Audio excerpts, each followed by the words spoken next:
vuelta por ATV Somos la Selección.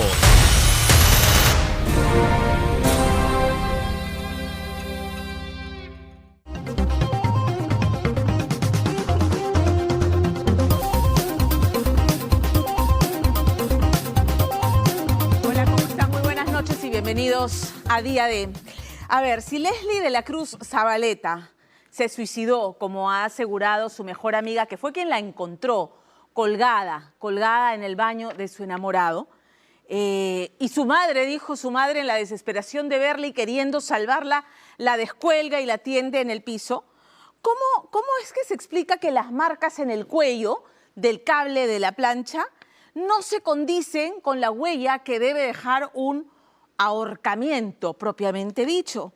¿Por qué el Ministerio Público está investigando esta muerte como un caso de homicidio? Pero hace ya un año, y aún no determina quiénes son los responsables, quién o quiénes, y sobre todo quiénes son los sospechosos. Vamos a retroceder en este caso al año 2015, cuando Leslie conoce a través de Facebook a Charly García, con quien 3 años más tarde inicia una relación. Él siempre se mostró reacio a relacionarse con la familia de Leslie. Su madre asegura ahora que cree que es por esa relación tóxica, violenta que su hija padeció en silencio. Hasta que llegó el primer aniversario de esta relación malsana y llegó con mensajes en los que Charly se mostraba contrito, en el que le pedía disculpas y en el que declaraba amor eterno. Lo celebraron, pero un día después estaba bebiendo con su mejor amiga, que le manda unas fotografías en las que le sugiere a Leslie que estaban juntos. Entonces, hay un video de ese día en el que Leslie se le ve ingresar al edificio. Y horas más tarde es cuando esta amiga hace este hallazgo terrible, macabro, ¿no? Y los peritos dicen, ok, suicidio, ¿no? La escena del crimen pareciera esa, pero no solamente están las marcas del cuello, están otros indicios que encontraron los peritos y que esta noche les va a contar Angélica Villegas y que les hace pensar que aquí lo que hubo fue un homicidio, un asesinato. ¿Será que esa noche o que ese día Leslie encontró que su enamorado y su mejor amiga tenían algo y desencadenaron hechos terribles que tienen que investigarse? Angélica Villegas. Así. Sí, así estaba, más o menos, sí.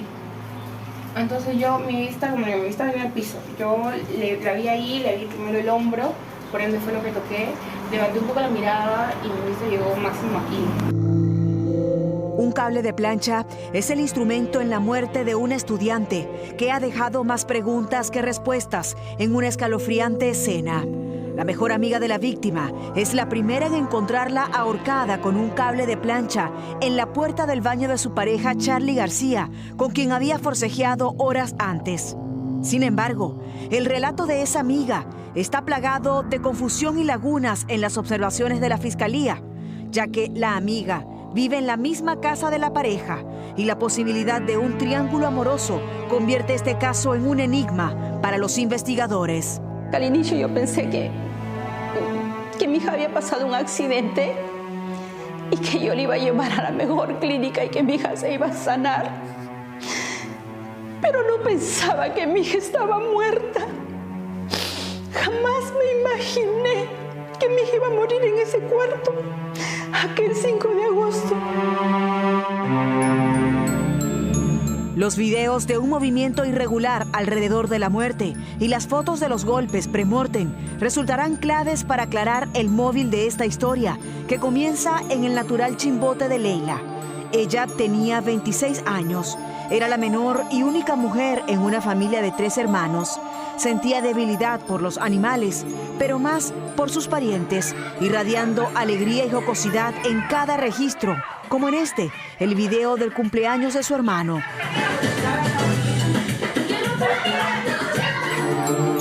La armonía en la familia de la Cruz poco duraría con la llegada de un nuevo personaje llamado Charly García, el amante de los selfies, autodenominado cocinero, con 2 cuentas en redes sociales y una carcajada retadora. Los kids, los que mandan a chipotle, Estamos matando. Leila y Charlie se conocieron en el 2015 a través de las redes sociales. Eso fue lo que el joven refirió en interrogatorio policial, pero iniciaron una relación hace 2 años. La familia de Leila no veía con buenos ojos esta relación de la que poco habían tratado a este joven y donde habían encontrado mensajes en los que ella le contaba a sus amigas que le había descubierto presuntas infidelidades a este joven. Yo estuve en Trujillo, le dije que quiero conocerlo. Estoy esperando en el departamento para que él vaya y no llegó. Pasó el tiempo y de pronto mi hija me dijo un día, mamá, hay problemas. ¿Cuáles son los problemas? Los problemas era que este chico tomaba demasiado. Charlie no solo se ocultaba ante la familia de Leila, en los videos que registraba con ella, también escondía su rostro y apenas lo asomaba para imágenes sugerentes y hasta íntimas en una pareja. En la investigación, la familia de Leila, luego de una tragedia, descubre que el pasado de Charlie había estado marcado por una vida desordenada, en la que incluso había agredido a su expareja. Fui al departamento y encuentro a ese joven muy mareado, con un polo envuelto en el brazo y a mi hija llorando. ¿Y por qué tenía un trapo amarrado al brazo? Porque él lo que dice es que usted lo vio con un cuchillo, pero que él era chef. Exacto. Cuando él se va, levanta el cojín del mueble y lleva un cuchillo. Y me alarmó demasiado. Me dice, mamá, él me dice que regrese con él. Y si no regreso con él, él se va a matar. Charlie vivía en una casa de 4 niveles, ubicada en el kilómetro 564 de la carretera industrial de Trujillo, lugar en el que también vivía pisos arriba Fernanda Jara, una compañera de él de estudios, que se había convertido también en amiga de su enamorada Leila. Charlie le había presentado a Fernanda. Charlie les presenta a ella, exactamente. Y de aquí ellas se hacen amigas entrañables. Eso es lo que Fernanda dice en su declaración, pero no sé hasta qué punto, porque mi hija tuvo sus amigas que siempre compartió toda su vida. ¿A Fernanda nunca la conociste? No, nunca la conocí. Todo esto coincide con videos que la madre de Leila obtiene después de la tragedia. Material grabado por Charlie, en el que Leila parece aterrada ante él. Ese es el brazo de Charlie. Mi hija lo mordió. Mira a mi hija cómo la tiene en un rincón y mi hija está llorando. Leila había decidido terminar con Charlie en más de una oportunidad, preocupada por el vicio de este hombre hacia el alcohol. Aún así, llegan a su primer aniversario.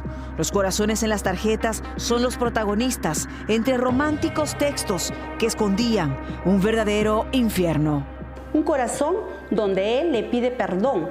Ojalá pudiera retirar o retroceder el tiempo y todo lo que he hecho. Y le pide perdón por todo el daño que le hace. Las investigaciones policiales indican que 24 horas antes de una extraña muerte, Charlie y Leila celebran su primer aniversario de enamorados en la habitación de Charlie. Y luego ella se marcha. Horas después, ella conoce que Charlie habría estado tomando con una amiga de la universidad que vivía en ese mismo lugar donde vivía Charlie. Y la amiga de ella incluso le envía una foto de los pies de Charlie que generan celos en Leila y que la hacen regresar al lugar. ¿Cuál era la intención de que la amiga de Leila quisiera despertar celos en ella? Lo que ocurre a partir de acá es registrado por las cámaras de seguridad de la casa donde están el enamorado y la amiga de la hoy víctima.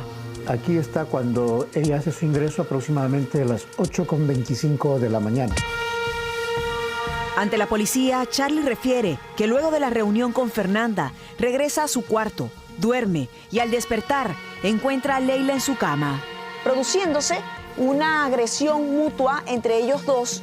Charlie tenía los labios rotos, Leila tenía signos de forcejeo y él indica que al ver esa situación tan incómoda, se retira nuevamente del lugar, dejando a Leila sola en su habitación. ¿A qué lugar se había dirigido Charlie? Según él, regresa al cuarto de la amiga de Leila, dejando a su enamorada sola en el dormitorio de él, para el momento en el que, de acuerdo a la investigación, estaba ocurriendo una tragedia. Pero para los parientes del estudiante, a este rompecabezas le faltan muchas piezas, ya que casualmente, en estas horas, algunas escenas de las cámaras casualmente fueron borradas, registrando a Charlie minutos después de una tragedia, saliendo del lugar. Este es Charlie, el enamorado de mi hija, que baja a eso de las 10:39 de la mañana. Antes no había bajado. Antes no había bajado. Porque lo que se indica es que el deceso de su hija ocurre a las 10 de la mañana.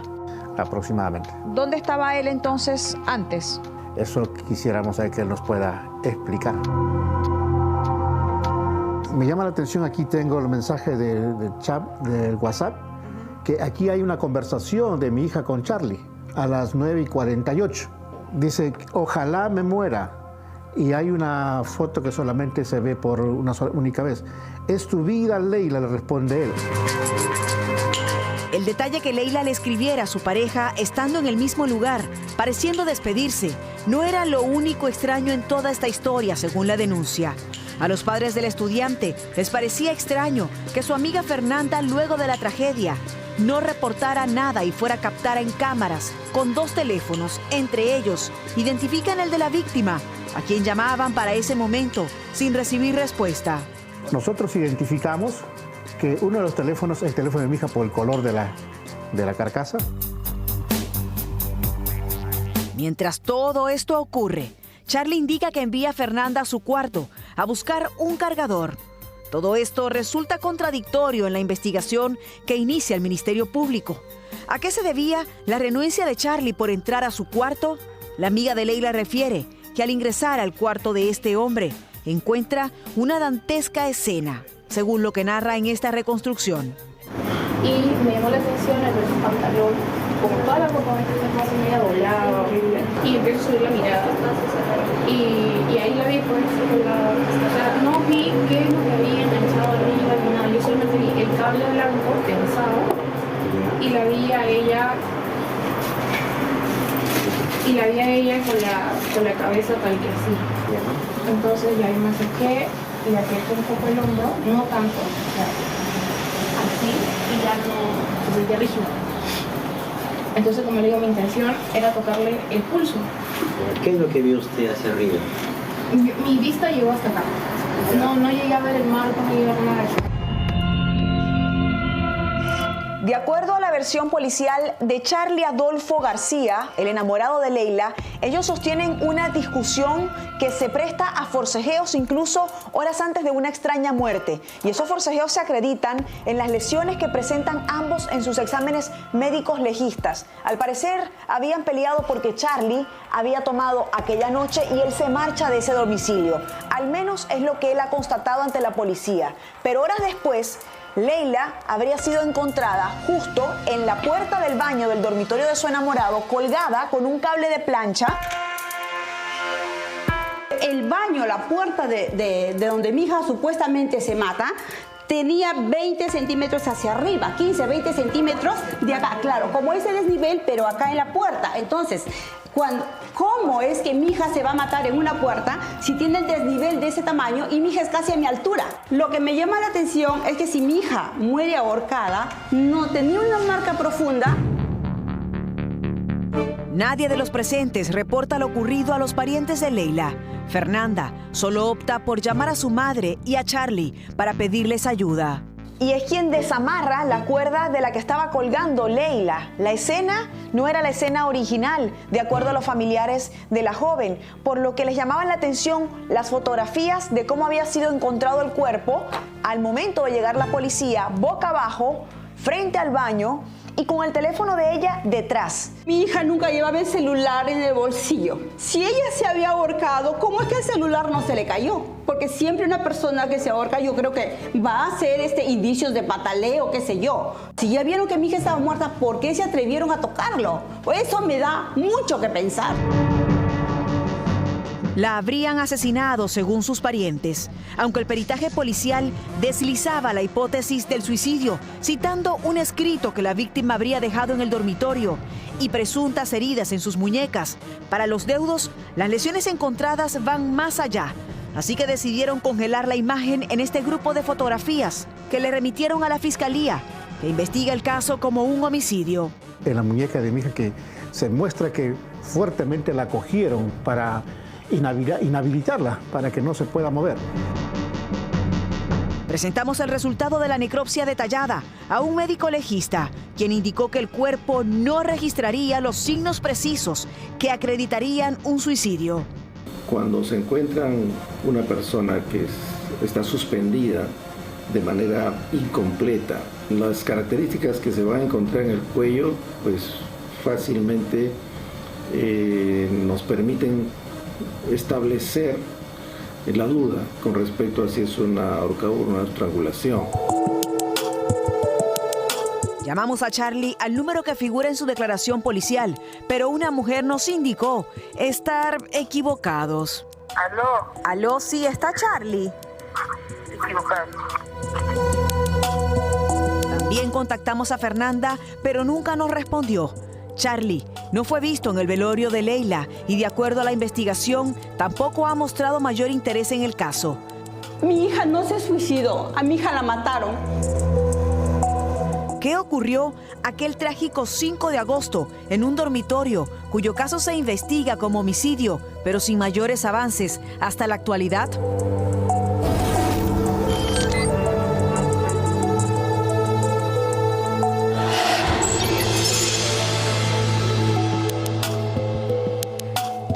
Cambiar de tema y vamos a volver a hablar del caso de Andrés Hurtado Chibolín, porque la defensa de Hurtado aún no se decide por acoger a su cliente a la figura de colaboración eficaz. De hecho, tiene la fe puesta en que la apelación que ha presentado a la prisión preventiva que se le ha impuesto a Andrés y que lo mantiene en el pabellón número 5 con otros 850 internos, va a salir bien librado. Una prisión preventiva que además dice es absolutamente injusta, porque en el criterio del doctor Riera, lo único que hay en contra de su cliente es ese testimonio que ya todos conocemos de Ana Ciucho, relatando en televisión nacional cómo su hermano pagó una coima de $1 millón para que se levantara el embargo en un cargamento de oro.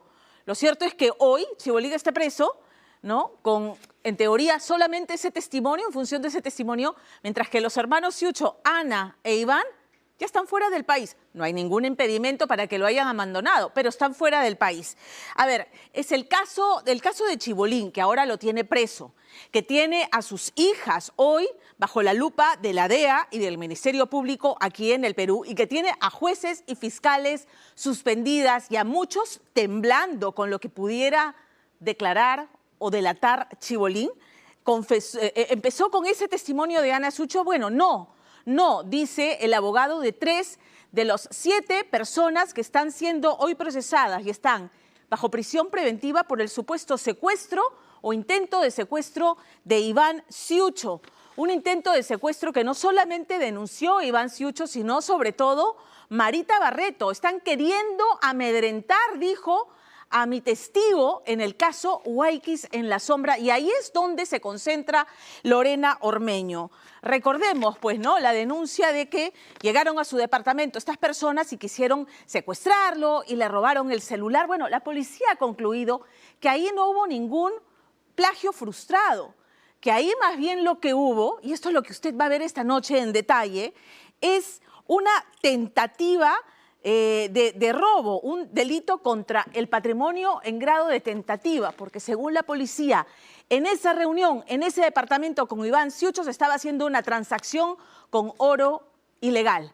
Entonces, la pregunta que se plantea esta noche, Lorena Ormeño, es que entonces se creó la figura del plagio para salvar la figura de colaboración eficaz de Iván Ciucho, porque si se confirmara que eso es lo que ha pasado, la tesis de la policía, entonces Ciucho sería un reincidente y pondría en peligro su postura en el caso Huayquis en la Sombra, donde se está investigando al hermano de la presidenta Dina Boluarte y al abogado de la presidenta Dina Boluarte. ¿Cuál el peso del testimonio de Iván Ciucho en este caso? Se lo cuenta Lorena Ormeño en el siguiente reportaje. A fines de septiembre, mientras estábamos distraídos viendo los primeros caídos del Chibolín Gate, una de las principales testigos llegaba al aeropuerto y discretamente abandonaba el país, huyendo supuestamente de amenazas de muerte. Vas a morir, soy del Callao, sicario, maldita mujerzuela, retráctate de todo lo que has dicho de Andrés Hurtado porque peor va a ser. Ella declaró el 4, las amenazas fueron el 7, ella esperó a que la notifiquen la fiscalía, fue a declarar en la fiscalía y luego ya tomó la decisión de irse al extranjero. Ana Ciucho fue la primera de los hermanos en partir. 2 semanas después, cumplidos los 15 días de impedimento de salida del país, su hermano Iván, confeso intermediario del pago de una presunta coima de $1 millón a Hurtado y su madre, la fiscal, recorría el mismo camino, aunque acechado por la policía y la prensa. ¿Piensas fugar? No, ¿qué fugar? ¿Acaso no es obvio?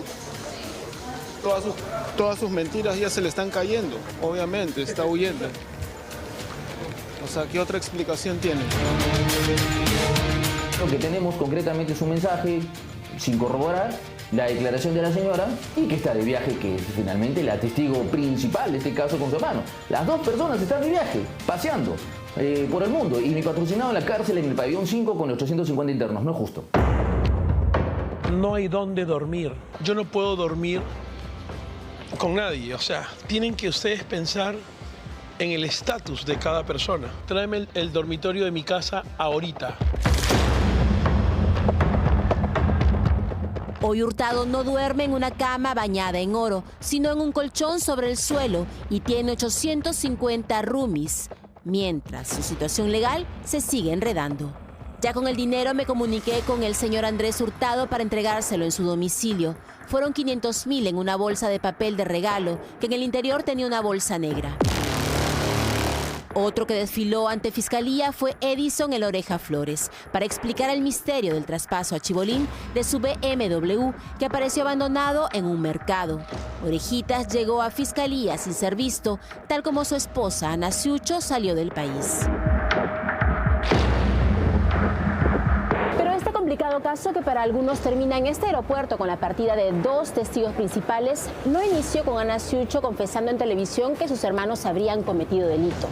Comenzó con otro hecho oscuro en la casa de Iván Ciucho. Aquí, en este exclusivo edificio en Las Casuarinas, en Surco, donde, según la policía, ocurrió una venta de oro ilegal que salió mal. Según Iván Ciucho, un secuestro. Pero bien dicen que las imágenes valen más que 1000 palabras. ¿Y estas cámaras? Hablaron. Estas imágenes fueron captadas en la recepción y exteriores del condominio de Iván Ciucho el último 23 de agosto.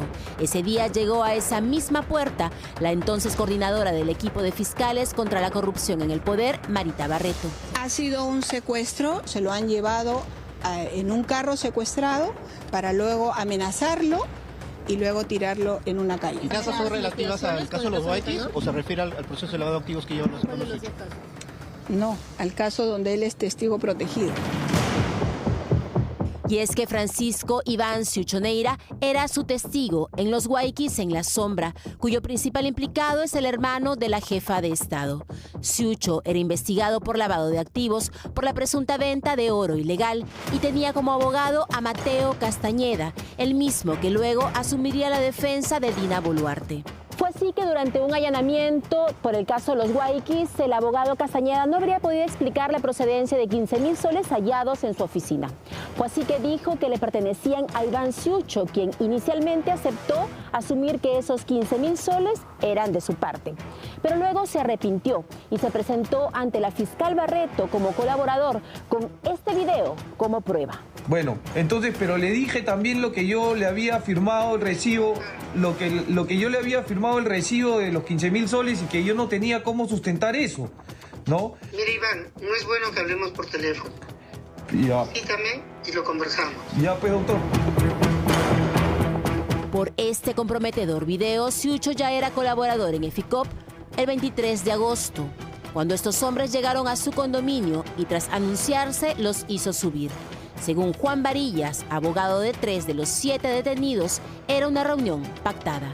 Se encuentra en el expediente un Meet Google que tuvieron el señor Iván Suicho con los supuestos compradores de oro, que fue un día antes de que este señor invitara a Casuarinas a la negociación del oro.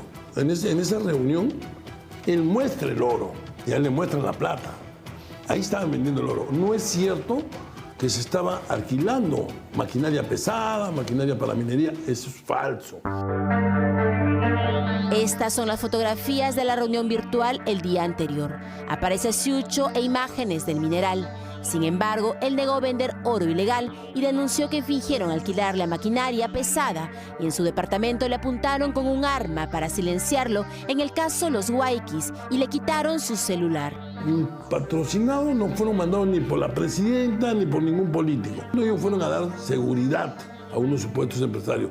Tercero, si esto fuera cierto, entonces les robarían el celular. Pero se dijo que le robaron el celular. El celular apareció en el lugar de los hechos. ¿Nunca salió del edificio? Nunca salió del edificio. Entonces, es un secuestro totalmente extraño, ¿eh? Un secuestro donde vendo oro. Un secuestro donde tengo balanza para pesar oro. Un secuestro donde enseño una proforma de cuánto tiene el gramaje de oro y cuánto tiene que pagar. Un secuestro donde tú estás amenamente conversando con los secuestradores, estás negociando. ¿Cuándo y dónde se ha visto un secuestro así? Pero ¿cómo pasaron de la cordialidad a la denuncia? La investigación policial coincidió en que no hubo secuestro, pero sí delito contra el patrimonio, robo agravado en grado de tentativa. Y es que un intervenido declaró que intentaron llevarse el oro fingiendo un operativo policial de lavado de activos. De amenazas políticas, ni una palabra. ¿Por qué entonces insistir con el secuestro? Como colaborador eficaz, él no puede reincidir en el delito y ha residido en el delito. De nuevo, dedicarse al tráfico ilegal de oro. El hecho de que sea colaborador eficaz no implica protección para que pueda cometer otro delito. Lo que tiene protección que darle a la Fiscalía es contra su vida, contra su integridad, no protegerlo y ayudarlo a que cometa un delito y cambiar, como yo digo, seco por estofado o gato por liebre. Fue salvado Iván Suicho de perder su condición de aspirante a colaborador eficaz en Los Guayquis. Lo cierto es que aún la tiene, mientras los 7 intervenidos recibieron 18 meses de prisión preventiva por secuestro extorsivo. Un extraño caso que reveló una guerra entre los primos Suicho y Muley. Una semana después, Ana contaba delitos en TV y otra vez Iván confesaba y se acogía a la delación premiada. Nacía el Chibolingate con su primo investigado y Hurtado preso. 2 meses después, Iván y Ana están fuera del Perú. Bueno, no están obligados a volver, ¿no? El señor Suicho debió haber informado a Fiscalía por un principio de buena fe que va a salir de viaje. Y entiendo que no lo ha hecho porque Fiscalía hubiera ordenado la continuación del impedimento de salida. En el caso en concreto está paseando por el mundo, su hermana también, pero mi patrocinado el pabellón 5. Detenido y sin su cama bañada en oro, esperando su apelación a la detención, duda que los Suicho vuelvan al Perú. Él ha sido citado para el 7 de noviembre. Él dice que va a regresar, que compró un ticket para el 4 de noviembre, pero igual no es común que un investigado o una pieza clave en una investigación se vaya del país. Normalmente los fiscales son muy estrictos en ese sentido y evitan de que estas personas salgan del país, por lo mismo que tratan de cautelar la investigación. Si no, con ese criterio también se hubiese podido salir Karelín López o otro tipo de testigos o delatores de casos emblemáticos. Pero, ¿por qué partieron los Suicho? No hay ninguna fuga o no hay ningún hecho o coordinaciones entre los hermanos. ¿Sabes qué? Declaro y nos vamos al extranjero y nos quedamos allá y no volvemos a ratificar lo que nos han dicho. No pasa por ahí el tema, ¿no? Eso les conviene a la otra parte, ¿no? Esa historia les conviene a la otra parte. Por eso es que cada vez que tienen la oportunidad de salir a los medios de comunicación manifiestan pues que estas personas estarían yendo al extranjero porque no tienen cómo corroborar y no es así, ¿no? César Euskátegui, abogado de Ana Ciucho, asegura que Iván volverá de su visita familiar en Bélgica y ella de los Estados Unidos, pues dijo, no le asustan estas amenazas. Tienes 24 horas para que te retractes o eres mujer muerta. Ana Ciucho no tiene ningún proceso abierto, pero Iván sí, por lavado de activos y confeso culpable en 2 delitos y obligado a no volver a delinquir. Para algunos, sin Marita Barreto en EFICOP, le conviene no volver. Es ilógico pensar que el señor Iván va a perder todos los beneficios como ser aspirante colaborador eficaz, y si no regresa, la Fiscalía automáticamente va a pedir prisión preventiva contra él. Para algunos doctores, este secuestro que se denunció, que ha sido negado hasta por la policía, debería quitarle ya el estatus de aspirante a colaborador eficaz al señor Iván Ciucho, y por eso se fue del país. No podría cometer delito, pero luego de los hechos, ¿no? O sea, luego de que yo tengo un acuerdo con la Fiscalía de postular a ser aspirante a colaborador eficaz, si luego de ahí comete un nuevo delito doloso, ahí sí habría problema. Y en el caso negado de que se determinara que el secuestro no ocurrió, ¿el señor Ciucho debería perder su calidad de aspirante a colaborador eficaz? Lo que pasa es que en ese caso tendría que haber una sentencia condenatoria firme, con primera instancia y segunda instancia, ¿no? Que yo creo que eso podría ser todavía en un par de años. El señor Iván tiene más que perder.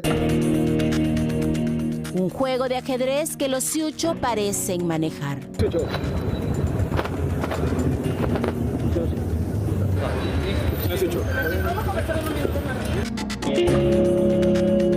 El último 14 de octubre fue el turno de Martín, quien declaró haber entregado el $500,000 a Chibolín.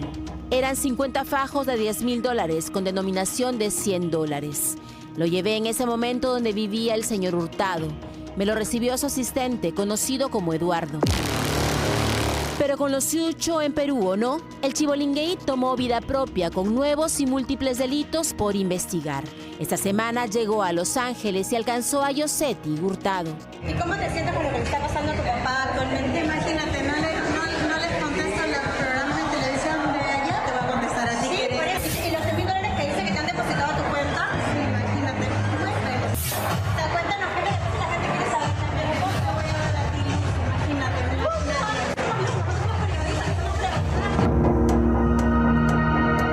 Las hermanas disfrutaban un evento de Paris Hilton en la semana en que la Fiscalía anunció que Yosetti será citada para explicar los depósitos que, según el ex tesorero de su padre, ella recibía. Mina dice que, o dijo que habría entregado $43,000 para las hermanas Hurtado. Si hacemos una media, debería ser $20,000 para cada hermana. Estamos hablando que en 2 años de manera continua habrían dado $800. $800 de manera mensual tal vez no calza dentro de la hipótesis para un criterio de lavado de activos, porque no son sumas ingentes sumas de dinero. No calza, no hay forma. Titulares periodísticos, asegura, distintos al expediente fiscal. Así se programó para este lunes la apelación a la prisión preventiva de Hurtado, que cree logrará. Mi patrocinado es funcionario, no es funcionario. ¿Se le ha aprobado la coima? Tampoco se le ha aprobado la coima. ¿Por qué está recluido? Por un tema de arraigo. Y porque generaría en principio el peligro de fuga y obstaculización de la justicia. Pero eso se desvanece, ¿por qué? Porque tanto el señor Ciucho, que ha reconocido 2 delitos, como tal está de viaje, paseando por el mundo. Entonces, si el señor Ciucho, que ha reconocido el delito aquí en este caso, como tal está paseando, y la doctora Alejandra Cárdenas Ávila no le genera perturbación, pues menos le va a generar perturbación el hecho de que mi patrocinado esté por lo menos con impedimento de salida. Sueños de libertad para quien hoy es el centro de 2 investigaciones. Una por corrupción de funcionarios, en la que Edison Flores declaró. Cuando se abrió la investigación, se mencionó que querían citar a Edison Flores para ver un poco el tema del traspaso del auto a Andrés Hurtado, porque recuerda que el auto fue una suerte de premio por haber ayudado a Roberto Ciucho en Migraciones, el futbolista Roberto Ciucho universitario, para que se vaya a China y lo ayuden a desnacionalizarse peruano, ¿no? Bajo la jefatura de Roxana del Águila. Orejitas es solo un testigo más en un caso con muchas aristas. Esta semana se citaron a 10 miembros de las múltiples empresas de Hurtado. Ninguno acudió. Y es que aunque en un penal abarrotado, Chibolín está solo.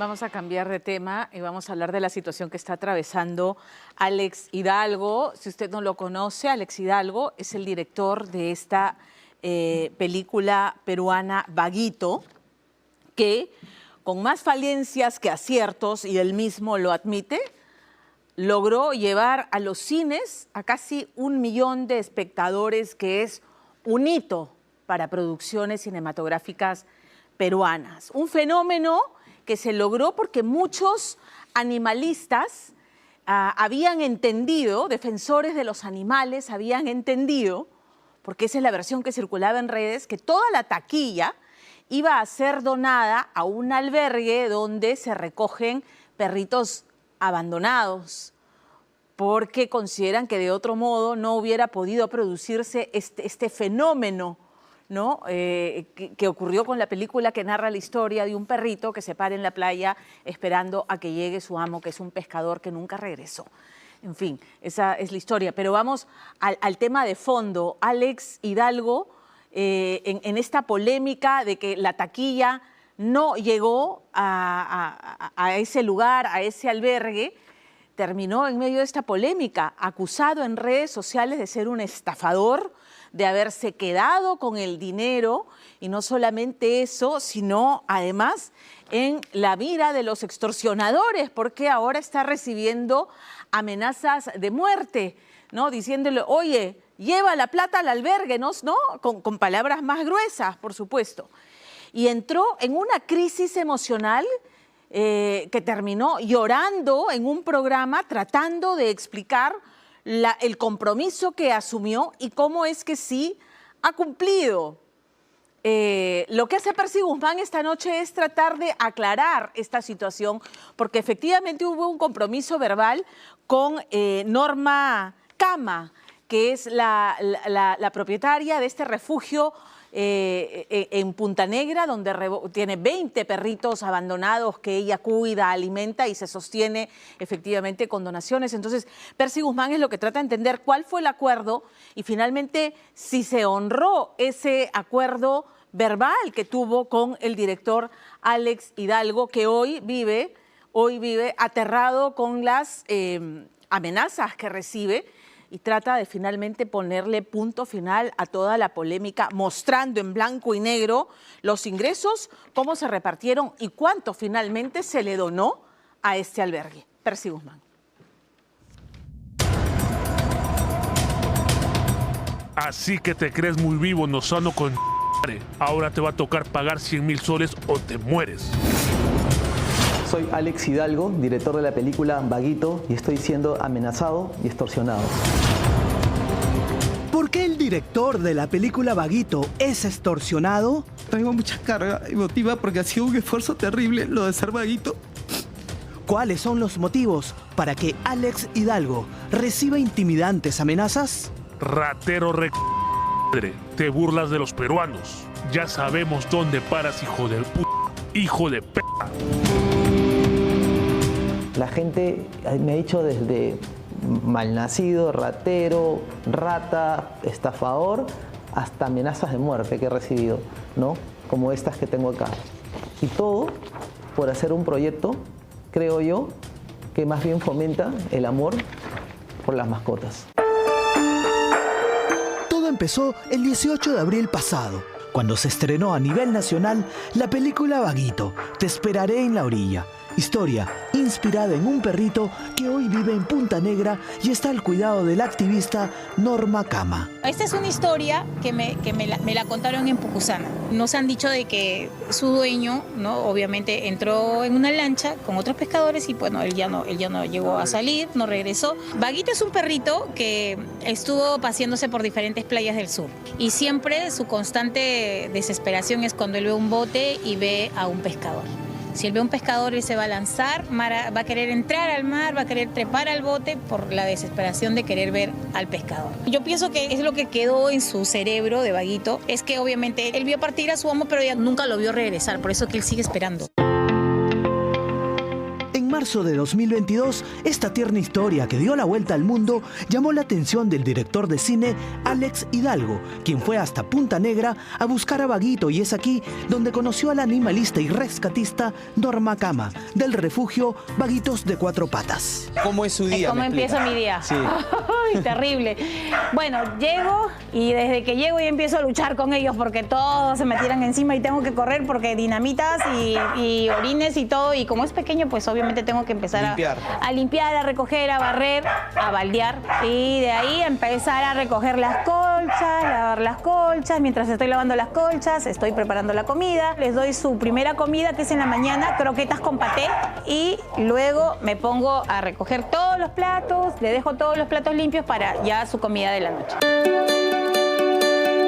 La señora Norma alquila este espacio que lo ha acondicionado para refugiar a 20 perritos, quienes se quedan a su cuidado mientras los cura, cuida, alimenta, baña, atiende y busca un hogar para ellos. Te puedo decir mi gasto mensual. ¿Cuánto? Yo tengo un gasto de 3.900 soles mensuales. Solo en el... Solo en el refugio. Nada más, nada más. Aquí no estamos hablando de campañas de esterilización, no estamos hablando de tratamientos de animales que no tienen nada que ver con los gastos que yo tenga en el refugio. El dinero para costear las necesidades del refugio salen de sus propios recursos con diferentes actividades como campañas y rifas. Entre julio y agosto de 2023, el director de cine Alex Hidalgo, mientras rodaba la película, recibió todo el apoyo del grupo Vaguitos de Cuatro Patas. Conociendo el sacrificado trabajo de estos animalistas, el cineasta llegó a un acuerdo de palabra para apoyar al refugio de la señora Norma Cama. Nosotros empezamos desde el día cero, cuando empezó a grabar aquí en Punta Negra, y el apoyo fue totalmente desinteresado. Nosotros en ningún momento pusimos montos, pusimos absolutamente nada más que las ayudas que él quedó conmigo desde un principio en apoyarnos con las proyecciones de la película, ¿no? Recaudar alimento, ¿no? Y Alex lo cumplió, ¿no? Se hicieron 2 eventos benéficos de la proyección de la película y se recaudó una buena cantidad de alimentos que me duró mucho tiempo. Fueron varios acuerdos de apoyo, como la publicidad del refugio en toda la comunicación de la película, funciones benéficas con entradas de alimentos para los perritos, campañas de donación y el monumento aún no construido a Vaguito como perrito símbolo de los animalitos abandonados. Yo estoy clara de que Alex desde un principio quedó en apoyarnos a nosotros como grupo, ¿no? Y lo digo yo abiertamente para mí porque obviamente Vaguito, que es el perrito que inspiró su película, ¿no? O sea, esa fue nuestra unión entre Alex y yo. Fue mi perrito, ¿no? Uno de mis perritos rescatados, que es mi familia. Él no es un perrito que esté en adopción. ¿De dónde saliste, Culminado el rodaje, se estrena después de la quincena de abril Vaguito, película peruana que en la semana de su lanzamiento competía con otras cintas nacionales. Con toda sinceridad, la película empezó mal, empezó con muy poca taquilla, y en ese tiempo habían como 3 películas peruanas que estaban estrenadas y comenzó toda una ola de comparaciones entre una película y otra, y las personas comenzaron a decir, no vean esta, vean la otra, pero gracias a ello mucha gente comenzó a preferir ver Vaguito que la otra película. Luego vino la Semana del Cine, que aglomera muchísima gente, y a través del boca a boca también la gente comenzó a recomendar la película porque sentía que era una película necesaria de ver por el mensaje de concientización y el tema animalista, y ahí se suman todos los grupos animalistas para que vayan a ver la película, porque entendieron que el propósito de la película no se hablaba de taquillas en ese momento, no se hablaba de donaciones ni de dinero, se hablaba que el propósito que tenía que la película, que era concientizar un poco a favor del maltrato, o mejor dicho, ir en contra del maltrato animal. Vaguito logró un rotundo éxito de taquilla llevando 914.000 espectadores. Aquí también hay que reconocer que esta película casi bordea el millón porque muchos fueron a verla con la intención de apoyar a los albergues. Situación que, según cuenta Alex Hidalgo, no salió del área de comunicación de su productora. En el momento que empezó la Semana del Cine, que aglomera muchísima gente, que saltaron los animalistas, saltó una noticia donde decía, vamos a ver Vaguito porque toda la taquilla va a ser donada a los albergues. Como ya estábamos en campaña en medios, comenzamos a indicar en varios canales de televisión que íbamos a donar un porcentaje ya debido a esta noticia. En ese momento todavía no sabíamos cuánto era el porcentaje porque no sabíamos cuánta taquilla íbamos a hacer. Por ejemplo, si la película hubiera llevado 200.000 espectadores, no hubiéramos ganado nada. ¿Qué te parece tu película? Ya, mi película, con toda sinceridad, tiene muchas deficiencias técnicas por obvias razones. Trabajar una película con $100.000 en el Perú no es un presupuesto adecuado, pero empujamos y la sacamos adelante. Tiene muchas cosas que mejorar en temas seguramente de dirección, en temas de iluminación, de fotografía. Hay muchas cosas que mejorar, pero sí te digo que hay algo muy importante que tiene esa película y que la gente lo ha rescatado, que es el mensaje.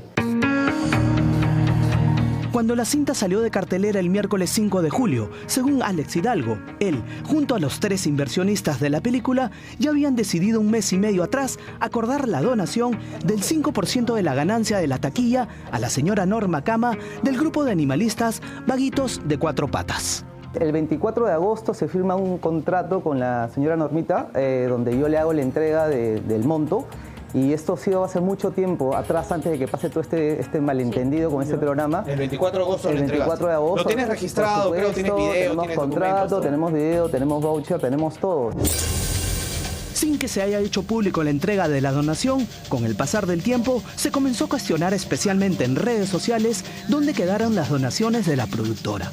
Es por eso que el jueves de la semana pasada, Alex Hidalgo decide visitar el programa en donde, según dice, lo estaban difamando. Te expliqué que era la comunidad Vaguito de Cuatro Patas y lo he hecho en todos los canales de televisión. Pero lo acabamos de ver y acabas de decir comunidades en Ya, pero revisa todo el video y en algún momento voy a decir que es la comunidad. No ya, pues revísalo, pues hija, chambea. Ya, pero está bien, está bien. Pero no es lo que le conviene. Pero acá no vas a venir a faltar al respeto. Pero ustedes sí me pueden dejar en ese puesto. No me estás dejando hablar. Porque tú también has sido parte de este show. ¿Qué Entonces, show, este show de hacernos quedar mal. Que no digas que el porcentaje de 900.000 personas va a ser el 5%. ¿Qué tiene que ver contigo? ¿Por qué te lo tengo que decir a ti? No me lo tienes que decir a mí, se lo tienes que decir a la gente porque la gente ha ido al cine. No fui educado, pero actué porque sentí que estaban yendo en contra de mi transparencia. ¿Pero lo justificas? No es que lo justifique, sino que... ¿Hay un mea culpa en tu parte de ti? ¿Cuál es tu mea culpa? Porque yo siento que lo estás justificando. No lo estoy justificando. Lo que pasa es que quiero que las personas entiendan que como ser humano que soy, también a veces puedo reaccionar de una manera equivocada. Y yo sí reaccioné de una manera equivocada con las señoritas. Nunca intenté faltarles el respeto. En mi mal manejo de comunicación, creo que la gente entendió pues, que soy un matón, ¿no? Algo así. O un patán. Y eso fue un error de mi parte. Y de verdad yo le pido 1000 disculpas nuevamente a las señoritas. Al día siguiente de este bochornoso momento, Alex Hidalgo visitó otro programa virtual en donde rompió en llanto. ¿Y qué vas a hacer ahora? Espero que no esté viendo este programa. Nunca me ha pasado esto en televisión. Nunca me ha pasado esto en televisión, pero traigo mucha carga emotiva porque ha sido un esfuerzo terrible lo de ser Vaguito. Me quebré, si me vieron ahí con imágenes donde yo lloro y donde mucha gente se burla, me quebré porque, no tanto por mí, porque yo tengo familia. Y mi familia está sufriendo muchísimo por todos estos ataques en las redes sociales. Por eso es que yo lloré, no fue por otra cosa, ¿no? Esta semana, el director de cine nos dice que con la intención de transparentar las ganancias, muestra la liquidación total de la película Vaguito. La liquidación que nosotros hemos tenido son 2.965.643. De eso hay que descontar los impuestos, que son 452.000, y el impuesto a la renta, que son 741.000. A eso también se le descuenta los DCPs, que son el formato que se le entrega a toda la sala de cine a nivel nacional con las copias de la película, que son $16.114, y de ahí nosotros descontamos el 5% a la comunidad Vaguitos de Cuatro Patas, que es un importe de 87.787. A eso obviamente nosotros después le agregamos un monto más, le completamos a 100.000 en la donación para la comunidad. Entonces, al final, a la productora y sus 3 inversionistas les tocó 1.667.944, que son las regalías de los 13 socios que invirtieron en una producción peruana. ¿Por qué estás mostrando esto? Porque debido a la desinformación en el programa de YouTube, mucha gente comenta que yo tengo millones en el bolsillo y que he abusado o me he aprovechado de los albergues y los animalistas, cuando no es cierto. Alex Hidalgo nos explica que lamentablemente toda esta situación le ha generado ser víctima de amenazas y extorsiones. Dice, Así que te crees muy vivo, no sano, se te mere. Ahora te va a tocar pagar 100.000 soles o te mueres. ¿Y qué es lo que está abajo? Es mi ficha RENIEC. ¿Cuándo has recibido este...? Esto lo recibí el viernes de la semana pasada. ¿Un solo mensaje has recibido? No, me llegó otro más. ¿Del mismo número? Del mismo número. Y me dice, ratero, una lisurota, te burlas de los peruanos. Ya sabemos dónde paras, hijo de... Frente a la cada vez más feroz ola delincuencial, Alex Hidalgo ha denunciado estas amenazas y extorsiones en el Ministerio Público. También acepta que el éxito de taquilla de su película fue porque el público pagó una entrada con la intención de apoyar a los albergues. ¿A ellos qué les tiene que decir? Que piensan que su dinero no está siendo bien llevado, no, de alguna manera. Claro, bueno, a ellos les quiero decir que sí está siendo bien llevado porque nosotros tenemos el compromiso hasta ahora de seguir apoyando a muchos albergues a nivel nacional. Y este fin de semana estamos en el Cusco haciendo provisión benéfica. Por ejemplo, en Ayacucho recaudaron más de 7.000 soles, en Máncora lograron esterilizar a 36 perritos, que eso logran salvar vidas de cientos de perritos más. En Cajamarca también se lograron hacer casitas para perritos para que no tengan frío. Su aporte y su apoyo fue importante porque si ustedes pensaron que yo iba a apoyar a los albergues, lo estamos haciendo. Finalmente, el director de cine reconoce que existió una muy mala estrategia de comunicación y hace un mea culpa. Que les quede claro que acá no hubo estafa, acá no hubo un asesinato, acá no hubo nada delincuencial, todo ha sido de manera honesta y transparente. Y mil disculpas de verdad a todas las personas que malentendieron esto. Fue una noticia que escapó de mis manos y por más que yo quise comunicar, creo que no lo hice de la mejor manera.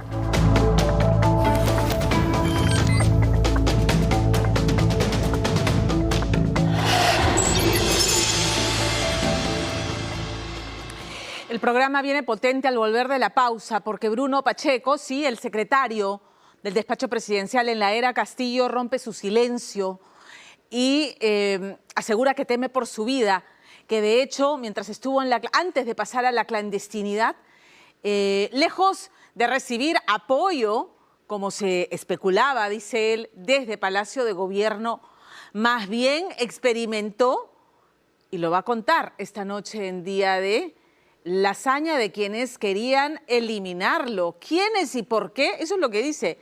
Querían acabar conmigo. ¿Quiénes y por qué? Eso es lo que revela esta noche aquí en Día D. Y vamos a hablar también del consuelo mentiroso del ministro del Interior, Juan José Santibáñez, que sin citar fuentes salió a decir, en buen romance, ¿no? En el Perú se mata menos, porque comparaba las cifras de homicidios de Ecuador y de Chile con las de Perú y decía, no, en Chile matan más, en Ecuador matan más, aquí menos. No citó fuentes y al día siguiente fue miserablemente desmentido. ¿Saben cuántos asesinatos van en lo que va del año? 1.493. Ya superamos la cifra de asesinatos de todo el año pasado. Vamos a hablar de ese tema porque el ministro está bien blindado, pero su plan no está dando resultados. Vamos a regresar con eso aquí en Día de No Se Muevan. Esta noche en Día D, la reaparición y confesión del exsecretario presidencial Bruno Pacheco Castillo. Yo tenía que buscar mi integridad personal y la de mi familia. Es por eso que yo mismo me puse a buen recaudo. La palabra es a buen recaudo. Por tratar de salvaguardar mi vida. Además, que la marcha no se manche. Mientras intereses políticos pretenden nublar el justo reclamo por la paz, más peruanos sufren por la pesadilla de vivir extorsionados y asustados. Este es el papel que me dejaron esperando que yo ceda ante sus extorsiones, pero yo no tengo miedo. Si pasara algo, ¿cómo se queda mi familia? Mi madre, mi mamá, la que llora, y si me pasa algo, ella es la primera que... Ella se muere conmigo. Quédese en Día D. Día D llega gracias a... Reportajes, informes, primicias y lo mejor de la semana lo puedes ver en vivo y gratis desde donde estés. Suscríbete a nuestro canal de YouTube, Día D. Reaparece Bruno Pacheco. Bruno Pacheco, les voy a recordar, fue el secretario del despacho presidencial en la era Castillo, Bruno Pacheco, al que le encontraron $20.000 en un baño de Palacio de Gobierno. Bruno Pacheco, el de los chats en los que negociaba los ascensos de la policía, los chats en los que presionaba al jefe de la SUNAT. El señor Pacheco morirá en su ley, como me dice Richard Apolo, porque dice que el dinero que le encontraron no era producto de coimas para promover los ascensos en la policía, sino el dinero que su hermana le entregó por la venta de un terreno y que esos chats ni siquiera salieron de su teléfono. Pero el señor Pacheco tiene 9 investigaciones abiertas y él esta noche asegura que las tiene abiertas porque simplemente en la Fiscalía no se acogió a ninguna colaboración eficaz, porque dice que él no tiene nada que ver ni con Karelim López ni con Samir Villaverde, y el no haberse prestado para acusar, señalar o delatar algo que él no conoce, que no sabe, porque dice, apenas estuve 3 meses trabajando en Palacio de Gobierno cuando estalló todo esto, le ha valido estar en estos procesos. 9 carpetas fiscales. ¿Qué es lo que delata esta noche? ¿Qué es lo que revela Bruno Pacheco esta noche?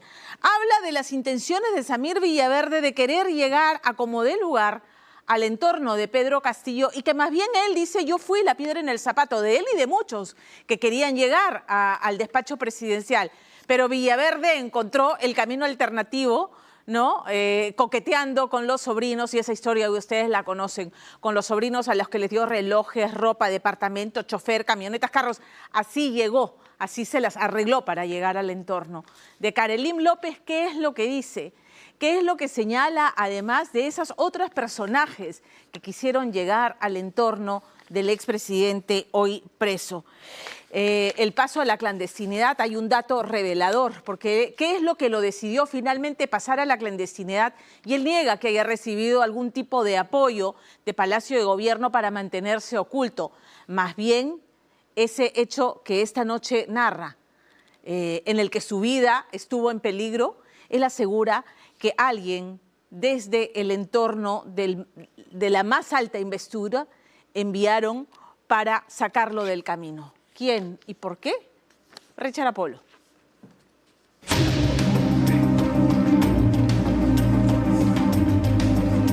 Tú si ahora preguntas quién es el secretario general, ni sabrías de repente quién es el nuevo secretario de ahorita en Palacio.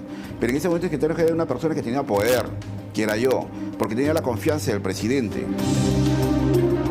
Solo hace 3 años atrás, Arnulfo Bruno Pacheco era el todopoderoso secretario general de Palacio de Gobierno. El hombre orquesta que, según la Fiscalía, no solo le hablaba al oído al entonces presidente Pedro Castillo, sino además para el Ministerio Público, por las manos de Pacheco, que hoy en día luce un look distinto, con bigote y cola. Habría pasado el visto bueno para colocar en lugares claves, sobre todo en ministerios, a funcionarios dispuestos a hacer negocios, nada santos, por ejemplo, con las licitaciones a cambio de coimas. Para la Fiscalía, Bruno Pacheco era una pieza fundamental en esa organización criminal que habría sido encabezada por Pedro Castillo. Que usted era el filtro, vamos a ponerlo aquí, vamos a ponerlo acá, obviamente con la venia del presidente Castillo. Es lo que la teoría fiscal decía en un momento. Un fiscal piensa que armarse una hipótesis es lograr que una persona se vaya presa. Y eso está mal. El trabajo del fiscal es buscar la luz de la verdad. Bruno Pacheco nunca cobró nada de nadie. Si no, acá hubiera un general que diga que yo le pagué a Bruno Pacheco, o hubiera una persona, un empresario que diga yo le pagué a Bruno Pacheco. Han hecho todas las investigaciones respectivas y se ha demostrado de que nadie dio un céntimo a Bruno Pacheco. Ayer sábado en la tarde, Bruno Pacheco acudió hasta la oficina de su hoy abogado, Elio Riera, dispuesto, decía, a contar todo lo que sabe en torno a Karelim López, hoy colaboradora eficaz de la Fiscalía, pero también en torno a ese trío, al parecer dinámico y nefasto de la corrupción, que habrían formado parte el prófugo exministro de Transportes y Comunicaciones Juan Silva, el empresario Samir Villaverde y los sobrinos del presidente Castillo, quienes, refiere el Ministerio Público, habrían negociado obras a cambio de coimas. Una sociedad peligrosa, sobre todo la de Villaverde y los sobrinos presidenciales. Sociedad que, dice Pacheco, le advirtió en su momento al propio presidente de la República. Lo que sí nos llegó a Palacio era que Samir en algún momento creo que había entablado una relación con los sobrinos. Ya. Pero de esto el presidente creo que estaba enterado. ¿Usted le dijo al presidente? Oye, Samir está con los sobrinos. Escuchamos con el presidente este comentario, porque los comentarios así como tú lo escuchas llega a Palacio. Acuérdate que nosotros leemos los 24 diarios que llegan a Palacio de Gobierno. ¿Ya? Y también vemos todas las noticias. Por lo tanto, te podría mentir y decirte que no conteníamos el comunicado. Exacto. Y el presidente... ¿Usted lo conversó con el presidente? Sí, conversamos. ¿Cómo fue esa conversación? ¿Qué le dijo? Bueno, el presidente me dijo, lamentablemente mis sobrinos son jóvenes. Podrían estar tentados no solamente a Samir, sino a muchas personas. Pero yo he conversado con ellos y ellos saben cómo son las cosas y creo que tendrán bastante juicio de las cosas que podrían de repente estar haciendo y también creo que son juiciosos de saber con quiénes conversan. Y lo dejamos ahí. No ¿Usted qué pensó? Lo que sentí del presidente fue como quien dice, olvídate de los sobrinos y sigamos trabajando. Ajá. Y eso es lo que hice, porque sinceramente yo era secretario general, tenía mis funciones y mis funciones no era de niñero, claro, pues ni de cuidar a los sobrinos ni a nadie, ¿no? Pero era una voz de alerta, o sea, es algo, oye, están metidos ahí. Sí, pero si me voy a preocupar de ese hermano, me voy a preocupar también de repente que si la mamá estuvo mal o si papá estuvo enfermo o si de repente hoy día la vaquita se murió, ¿no? Entonces son cosas estamos hablando de licitaciones, señor Pacheco. En esta entrevista, Pacheco además revela episodios sucedidos tras renunciar a su cargo como secretario general de Palacio de Gobierno y previo a pasar a clandestinidad. Episodios que hablan de un atentado contra su vida para, dice, acallarlo. Y ya prófugo, refiere cómo sintió que el gobierno, a través de Beder Camacho, uno de los llamados asesores en la sombra del expresidente Pedro Castillo, querían ubicarlo a como de lugar para, dice, matarlo. Él intenta hablar conmigo porque... ¿A través de quién? A través de un familiar. ¿Qué le dice? A un familiar le dice que quería saber cómo estoy, si estaba bien, porque de parte del gobierno hay una preocupación por mi salud y mi integridad y que de repente es el momento de poder acercarme o de repente de encontrar mejoras, ¿no? En el tema judicial. ¿Así? Así es. Entonces ¿Ya? yo le dije de que también a través del familiar que te digo, le dije de que yo no quería nada en esto porque las únicas mejoras que ellos pueden tener es que la justicia realmente sea justa. Ajá. Y que el Ministerio Público actúe como debería de actuar y que no me esté mandando de repente policías a querer atemorizarme o queriendo ubicar para simplemente llevarme a un lugar que no sé sinceramente si era a tenerme dentro de la fiscalía o a querer liquidarme, ¿no? Cuando a finales de noviembre del 2021 la Fiscalía ingresó a Palacio de Gobierno, iba en busca del entonces secretario general, Bruno Pacheco, como parte de una investigación por presunto tráfico de influencias, y es que los altos mandos militares, tras renunciar a sus cargos, denunciaban que a través de Arnulfo Bruno Pacheco, el gobierno de Pedro Castillo había presionado e interferido en los ascensos de las Fuerzas Armadas. Las visitas a Palacio de algunos coroneles de la policía en fechas claves alimentaba aquella teoría fiscal que se disparó cuando en aquella diligencia de noviembre del 2021 el fiscal a cargo halló los famosos $20,000 en el baño del despacho de Bruno Pacheco. Y una de las teorías fiscales es que esos $20,000 era parte de uno de los pagos que usted cobraba por ascensos. Me hablas tú de coimas, nunca ha habido coima. Yo he estado al menos 3 meses en el gobierno y en esos 3 meses lo que sí ha habido es un arduo trabajo por querer hacer las cosas mejores. Así, aquí nunca hubo una planificación para poder asaltar el gobierno. ¿Es un corrupto Castillo? No me consta. Yo estuve 3 meses y en mi tiempo no he visto ni un tema de corrupción. Todo lo que se dice que recibió a través, o sea, fue inventado. Te voy a repetir, en los 3 meses que yo he estado, yo no he visto un tema de corrupción. Por lo tanto, yo no podría hablar de ese tiempo que yo he estado con él. Después de lo que yo he salido, que puedes preguntarle a los funcionarios que quedaron, a sus premieres que quedaron, a sus ministros que quedaron, a sus asesores que quedaron y a la gente que de una otra manera, incluso empresarios que comenzaban a rajar con él y lograron cosas. Sobre los $20,000, Pacheco le dijo a la Fiscalía en aquel momento que el dinero era producto de sus ahorros y su sueldo. Sin embargo, para la Fiscalía, los $20,000 solo corroboraban los presuntos pagos ilícitos por ascensos en las Fuerzas Armadas e incluso pagos por coimas por parte de malos empresarios. ¿De dónde salieron esos $20,000? Usted me ha dicho era para mi defensa. Sino, ¿de dónde salieron esos $20,000? Que era un préstamo que yo he tenido de mi familia, que era producto de una venta de terrenos. ¿Qué terreno era eso, señor Pacheco? A ver, mis padres son personas que vienen de Junín. tienen varios terrenos por herencia. Nosotros tenemos, de parte padre y de madre, tenemos terrenos y son terrenos que por herencia lo tenemos y que se van vendiendo. Por eso, ¿no? ¿Qué terreno vendieron? ¿Y a cuánto lo vendieron? Nosotros vendemos, bueno, mis hermanos son los que se encargan de esto y ellos venden terrenos cada 2 meses o 3 meses. Ese terreno de producto de... Creo que le vendieron a 76.000 soles, algo así, el último terreno. Y de ese producto es que se venía el dinero. ¿Quién le dio ese dinero? Quien se encargaba de la venta de terrenos era mi hermana, mi hermana mayor. Y me dijo, yo te puedo facilitar para tu defensa porque tenemos el fondo de los terrenos. Y yo le dije, bueno, $20.000. Entonces me dijo que sí me los podía facilitar. ¿Ella le entrega en soles o en dólares? No, en dólares. ¿Ya en dólares? En dólares y me lo entrega en mi casa en la noche, un día anterior que yo llegue a Palacio. Ajá, ¿y usted lo lleva a Palacio? Y yo lo llevo a Palacio. Según el exsecretario general, todo fueron historias inventadas por varios sectores, que desde un principio nunca dice aceptaron a Pedro Castillo como presidente de la República, pero también de gente dice que veían en él una piedra en el zapato para llegar directamente a Castillo y así poder, refiere, manejarlo a su antojo.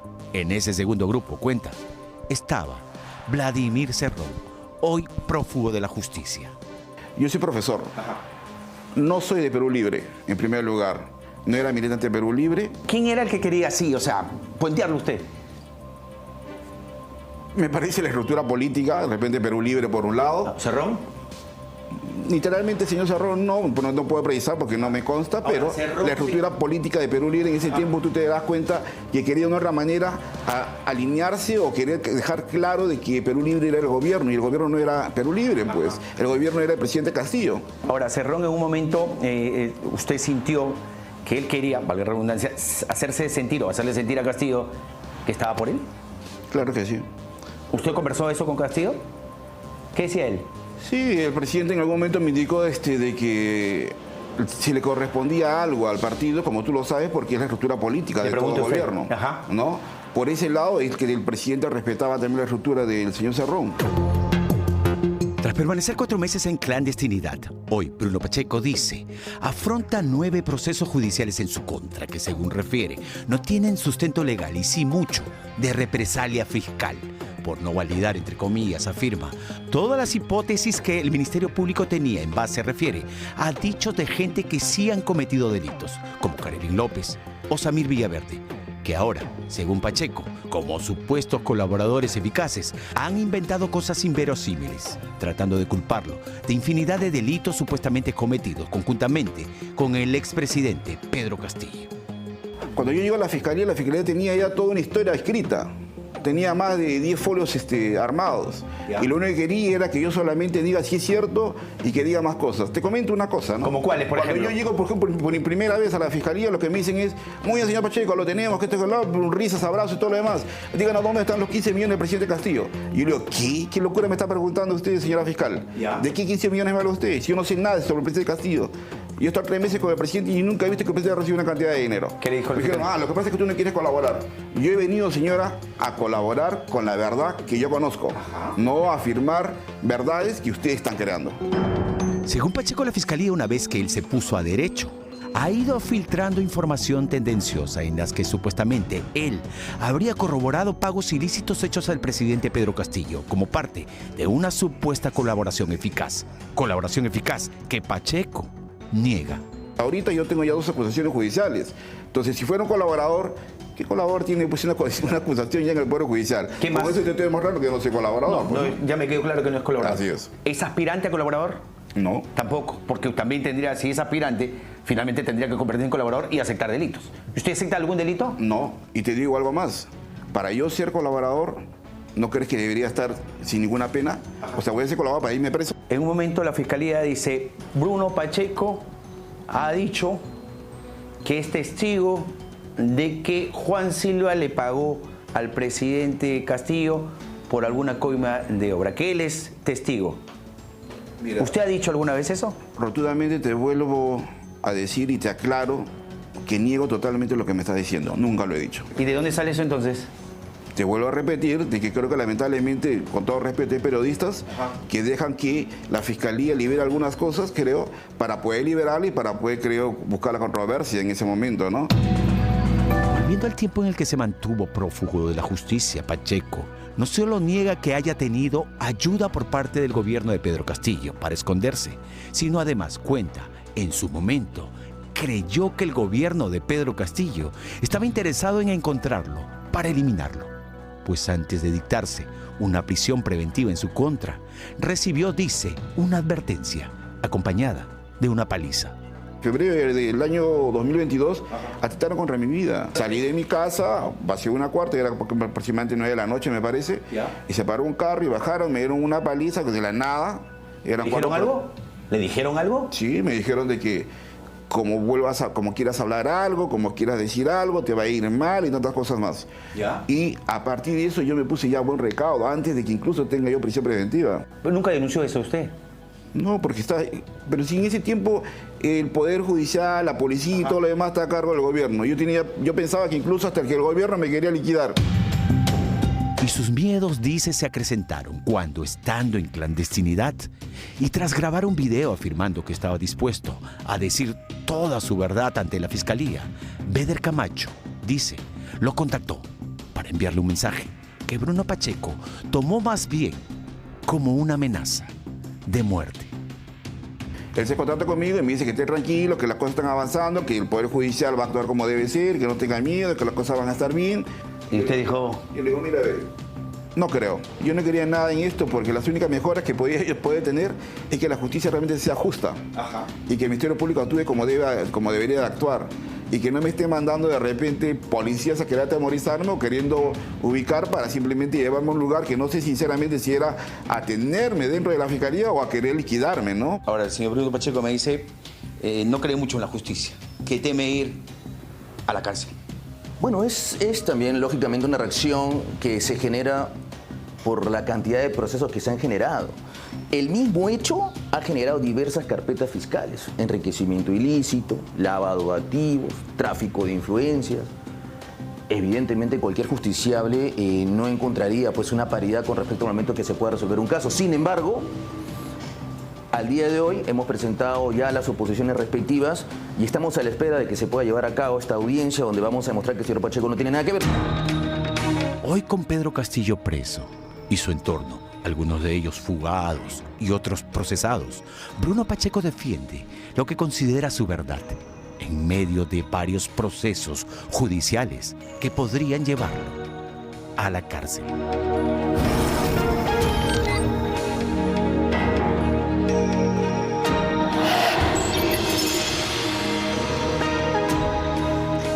Hablemos de inseguridad ciudadana, porque cuando al ministro del Interior la realidad le estalla en la cara, como el último jueves, ¿no? Que en 12 horas se reportaron 8 asesinatos en distritos en los que está rigiendo el estado de emergencia.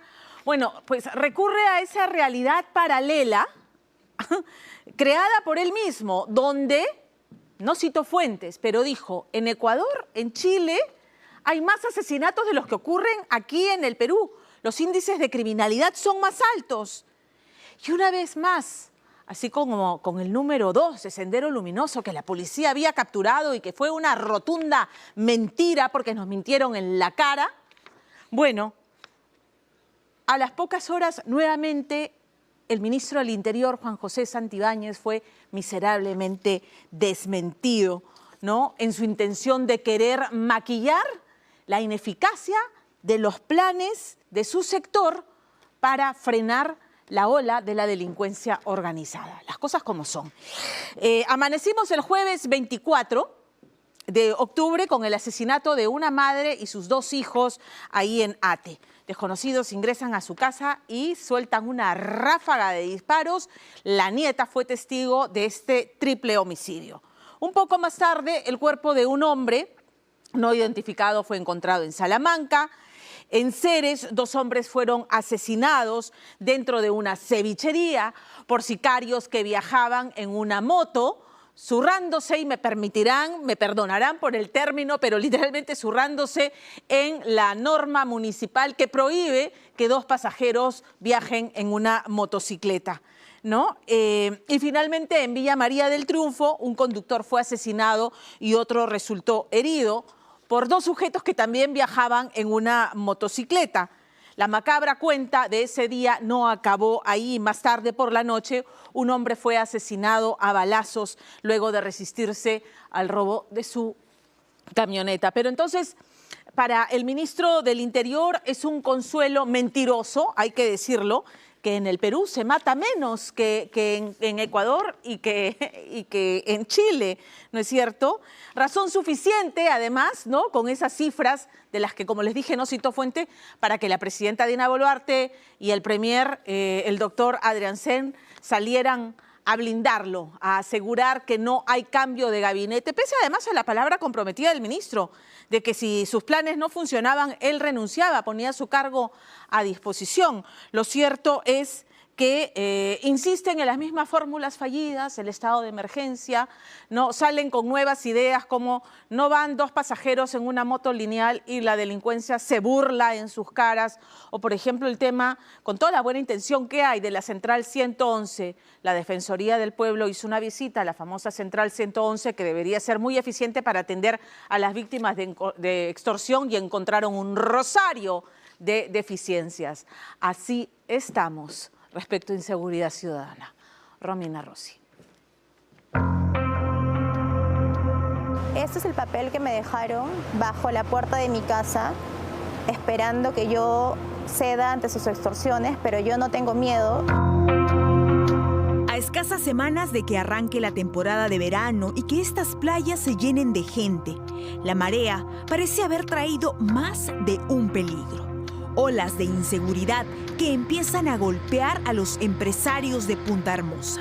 Recibí una nota por debajo de mi puerta donde me estaban pidiendo 50.000 soles debido a los cupos, porque saben que empieza la temporada alta, ya están empezando las extorsiones aquí también en Punta Hermosa. Incluso han habido amenazas fuertes. ¿Qué tipo de amenazas, por ejemplo? Amenazas de muerte. Amenazas que han obligado a esta mujer a tener que invertir en su propia seguridad y la de su familia. Ella es socia de un restaurante en el balneario. Voy a poner cámaras afuera de mi casa. Tengo un seguridad que va a estar viniendo constantemente y no me pienso ir de aquí. Porque irme sería demostrar miedo. Me llaman todo el tiempo, pero yo no contesto números desconocidos. Me llaman un montón, después de la nota me estuvieron llamando, estuve alrededor de 20 llamadas, no contesté ninguna para no caer precisamente en su juego. Los próximos en la mira serían las academias de surf. Es que los tentáculos extorsivos se siguen extendiendo incluso hasta el deporte. Por nuestra zona de los distritos que venimos a trabajar a la central, también tenemos conocidos, vecinos que están sufriendo por extorsión. Es más, hasta un compañero por salir al parque a correr, le han estado pisteando, ahora le cobran 20 soles si quiere salir a correr al parque. Si no, le puede pasar algo. Hasta ese extremo no podemos llegar. ¿Pagar por salir a correr o por tener una academia de fútbol? Yo no tengo plata ni tengo lujos. Pero donde vivo, como vivo, pero para que esta persona se la dé de vivo y quiera hacer una cosa así, la verdad que para mí sí me preocupó, porque dicen las direcciones de la casa de donde vivo y la casa de mi mamá. Yo no tengo ni un sol en ninguna cuenta, no uso cuentas, y las amenazas que él pone pues son terribles, ¿no? De mandarme un video y decir todo lo que dice en su mensaje, a cualquiera lo incomoda. Ahí está el video operativo, mano, mira cómo la sube como las huevas, neto. Ahí está una y ahí ya. Mira cómo la bota. Pues mano, está los huevadas, pues. Está todo mano play, huevón. Consumir a todo americana, a todo causa. ¿Más? Este fue el video que un extorsionador le envió al jugador de fútbol Roberto Valenzuela. Le exigían 10.000 soles mensuales. Bueno, Roberto Valenzuela, así que te gusta cobrar a la gente. Ahora el que va a pagar eres tú con 10.000 soles. Y si no pagas, sabemos todo de ti. Dónde vives, en Washington, y tu familia en Chacaritas, y dónde trabajas. Te hablan los malditos de la zona sur. Así pongas denuncia y lo que quieras, plata o plomo. Danos una respuesta. ¿Cómo vas a pagar? Así denuncies y bloquees, tenemos varios números y sabemos todo de ti. Así que dinos, ¿cuándo nos vas a pagar? Yo, la verdad que no le tengo miedo a la muerte, pero me sorprendió ese mensaje. Yo pensé que era una broma, pero esto no es broma, o sea, en la forma en que escribe no es broma, ¿no? Miedo, no.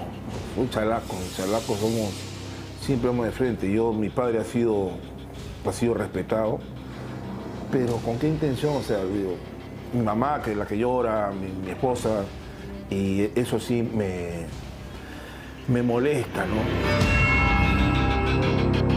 Vecino chalaco, Roberto cuenta que salió de abajo y que su vida ha estado marcada por aciertos y desaciertos, pero que la pelota no se mancha. A veces tengo ganas de llorar, tengo ganas porque digo, ¿por qué? No, o sea, mi familia, es verlos a ellos, al momento que a veces pueden pasar cosas y después no estás. Entonces, y uno hace las cosas bien, o sea, yo trabajo con jóvenes, con chicos, yo he salido de abajo, he vendido de todo, calzoncillos, he vendido medias, cumplí mi sueño de ser futbolista, cumplí mi sueño de jugar afuera, cumplí mi sueño de jugar a los Libertadores con Boys, cumplí mi sueño de salir campeón con la U, caí, estuve metido en cosas, de mala cabeza, después salí vendiendo dulces, chocotejas con mi esposa, perdiendo la vergüenza de ver todo lo que había sido. Y para que venga una persona así que quiera hacer esto. La persona que ha querido aprovecharse del jugador de fútbol y también entrenador, exigiéndole una suma impagable, ya ha sido identificada y ubicada en San Juan del Lurigancho. Así como él se ha atrevido a hacer eso, ¿me entiendes? Esta persona de su número de celular, que es 931-663-114, sale su nombre, Wilfredo Laura Guerra. Esa es la persona que llamó, que hizo el mensaje de ese celular, y esta es su cara. Esta es la cara de este sujeto que se ha atrevido a hacer esto. Entonces, ahora que como ya está que lo buscan, no da razón. Si pasara algo, ¿cómo se queda mi familia? Mi madre, mi mamá, la que llora, y si me pasa algo, ella es la primera que... Ella se muere conmigo, entonces... ¿Y quién va a hacer algo? ¿Tú cosa crees que va a pasar algo más? Yo ya estoy muerto. Entonces, lo voy a seguir como fantasma, lo voy a seguir esa persona. Mientras que esa persona va a estar gozando, disfrutando de la vida y uno está en un cajón. Entonces, eso es lo que no queremos.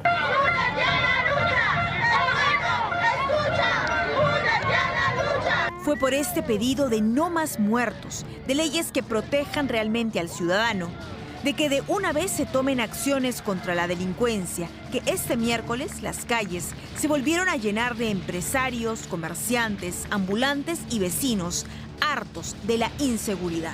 Por tercera vez salen a las calles manifestantes hartos de la delincuencia y las extorsiones. No solamente esta vez se vivió en Lima, sino también en algunas regiones.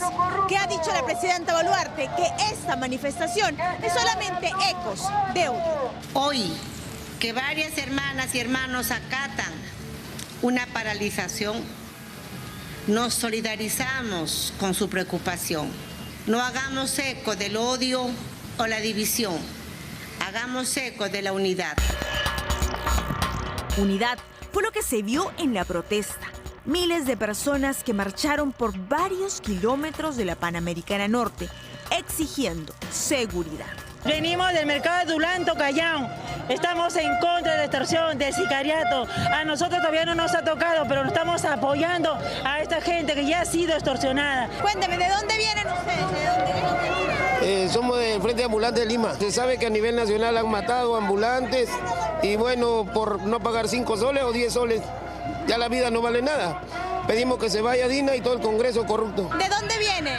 De la Galería Girón a Zángaro 970. Basta ya de atacar al pueblo, porque hay más muertos de personas que trabajamos. Es triste enterrar o escuchar las noticias de que fulano mengano ya falleció trabajando dignamente, pero los extorsionadores están libres. Ellos tienen más derecho que nosotros y no puede ser así porque nosotros trabajamos honradamente. Extorsionadores y sicarios, sujetos de gatillo caliente, que solo esta semana asesinaron a 8 personas en menos de 48 horas. Este año en Lima y Callao se han registrado, según SINADEF, más de 700 muertes. Han asesinado a una madre de familia de 50 años y sus hijos, un varón y una mujer. Entre ellos, la muerte de una familia, una madre y sus 2 hijos que fueron acribillados, todo por una disputa de barrio. Yo pensaba que la habían baleado. Ya herida, hay solución. Pero mando a mi hermano y mi hermano y me da la respuesta, no, me dijo, hermano, la matan a mi hermana y matan a su hija, a Ángela. Una menor además. Sí, dejo una menor hijita. Y matan y lo balean a mi sobrino. La policía logró la captura de los asesinos. Eran los vecinos de las víctimas. Que estas personas se han desplazado a la vivienda de Ítalo, con quien se produjo la gresca, e inmediatamente proceden a asesinar a la primera persona que aparece en la puerta, que es la mamá de Ítalo, después la hermana de Ítalo y a Ítalo estando en su cama descansada. ¿Están los criminales burlándose del estado de emergencia dictaminado por el gobierno? El Poder Ejecutivo, los jefes políticos, desde la presidencia hasta el liderazgo de las fuerzas de seguridad, no quieren aceptar que su receta no funciona. Y el costo de eso es la muerte de nuestros compatriotas, ¿no? Los políticos, los grupos partidarios que sostienen este gobierno, tampoco quieren aceptar que han fracasado. Para el ex jefe de la Dirección Nacional de Inteligencia, el apoyo que las Fuerzas Armadas deberían hacer a la policía no es a través de un estado de emergencia, sino de una medida más radical. El control lo tiene que tomar el Comando Conjunto, estableciendo un comando operacional del Frente Interno, que es lo que se hizo con Sendero Luminoso. El Comando Conjunto dirigió todos los esfuerzos nacionales, ¿no? Pero tiene que estar enganchado con un elemento de control político que derive del Consejo de Seguridad Nacional, con detenciones masivas, ¿no?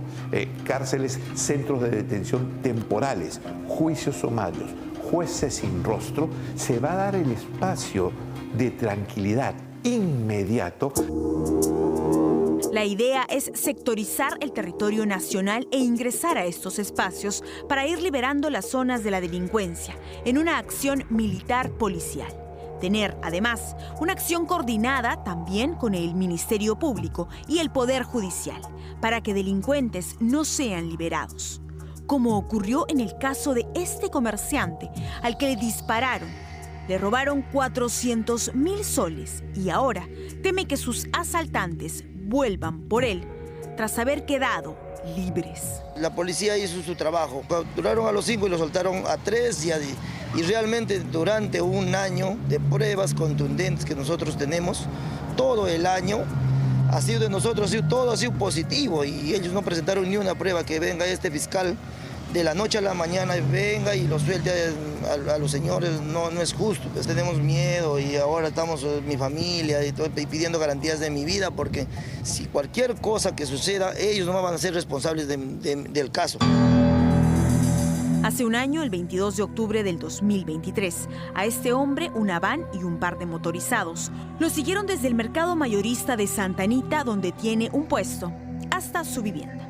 Como se ve en este registro de cámaras de seguridad, los delincuentes sabían que cargaba consigo una bolsa con 400.000 soles. Me pusieron el arma en la cabeza, y de frente un disparo a mi costado. El segundo disparo me hicieron en la pierna, acá señorita. Por acá entró la bala y por acá salió, y por acá salió.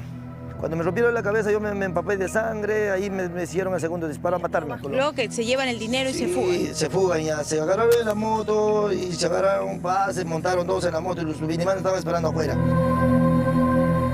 Los delincuentes capturados fueron enviados a prisión preventiva. Sin embargo, ahora están libres nuevamente. El 21 de octubre vencía la fecha de prisión preventiva. Inesperadamente, el fiscal a cargo del caso presenta la prolongación de la prisión preventiva un día después. Y también, extrañamente, el juzgado de investigación preparatoria presenta la libertad inmediata de estos detenidos con fecha 22 de octubre. El fiscal a cargo del caso le dijo al abogado que se le pasó la fecha para pedir la ampliación de la prisión preventiva. Que él ha tomado como fecha de referencia la fecha de la audiencia de la prisión preventiva. Se entiende que una persona, desde que está privada de su libertad, es decir, desde que está detenida, desde ahí corre. Desde ahí corre la fecha de detención. No se puede tomar la fecha desde la audiencia de prisión preventiva. Representantes de la legalidad que no hacen su trabajo a tiempo. ¿En manos de quién, entonces, podemos poner nuestras vidas para sentirnos seguros? Si parece que los únicos organizados y con planes que funcionan son los delincuentes, ¿quién nos protege?